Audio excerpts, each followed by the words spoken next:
Welcome back, guys. Today's gonna be a little bit of a shorter video as we take a break off the E30 and spend some time working on my daily driver.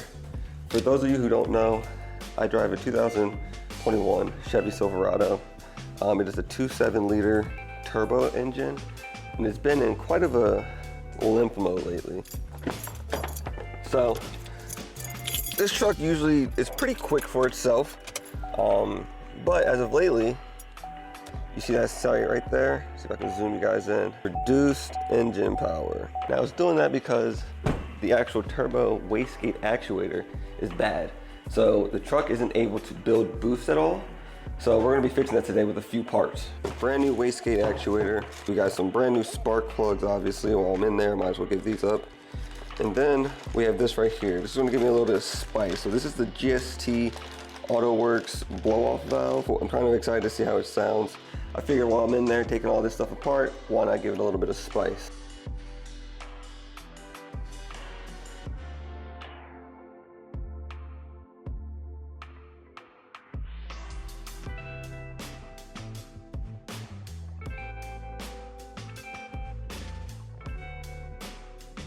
So, as all car enthusiasts know, things don't always go to plan. The last clip would have been a clip of me talking about the wastegate actuator arm needing a C-clip. Funny thing is, the arm actually snapped. I had to buy an entirely new arm, so I went ahead and finished it up off camera. The purpose of today's video is we're hopping right back into the E30 SEMA project. It's hard to come home from work and jump into this, but we gotta stay motivated. SEMA's coming up right around the corner. We have a lot of progress. We just have to get the preparation right, because everyone knows you're measured twice and you're cut once. So let's hop in this project, and I'll see you guys on the tripod. All right, so as you can see, I'm trying to enjoy my Sunday afternoon with a little bit of editing and a little bit of Call of Duty. Post-production, I realized that all the clips of me removing the front subframe magically got erased. So enjoy some of these B-roll shots I took of the car after the subframe was removed.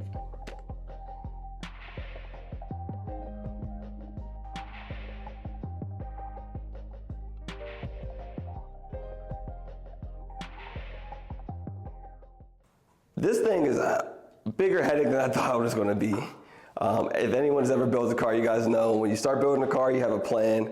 And once you start deviating from that plan, you kind of get into the fuck it mind state and you just start ripping the thing down more and more, and it starts to become this. But when I'm done with this, I want to be able to sleep easy and not worry about any corners that were cut. As you guys would have saw in the last clip, this is the front subframe. We went ahead and removed the entirety of it. I went ahead and broke down some of it off camera, and I also jacked up the rear of the car and removed the wheels to take out the rear subframe. Now, whoever invented this 30 years ago, the engineer, I love him. What did he say? He made this super simple and really easy. So there's only gonna be, see if you guys can see that here. There's only these two 6mm hex nuts here, and there's a 22mm bolt underneath holding it in. And then if you get under the car, now typically you would have to pull the axle, remove all the e-brake, kind of rip everything down. But since we're not using any of this stuff, I should be able to just pull the e-brake cables through the tunnel. And once they're through the tunnel, I should, in theory, be able to drop the whole subframe with everything attached. We got a lot to get done today. Once the rear subframe's out, the fun really begins. So then, I'm gonna throw you guys on the tripod and I'll catch you in the next clip.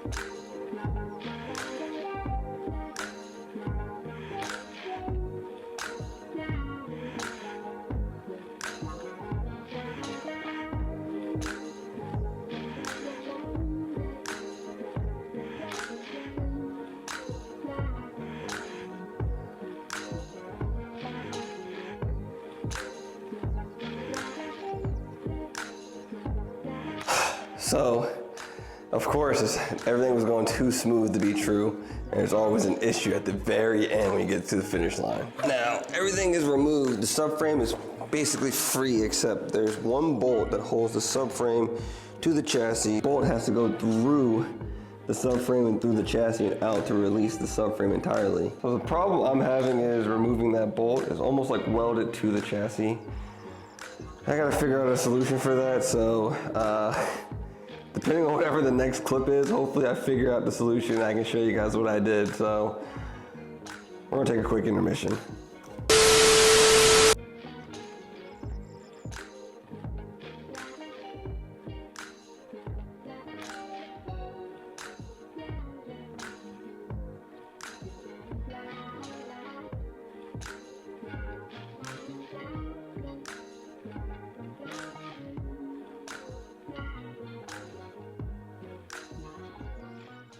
All right, so we managed to get the bolt from out of the subframe finally. Now, this thing was causing me so much trouble. So the subframe should come out super easy now. So let's get to removing this subframe out the car.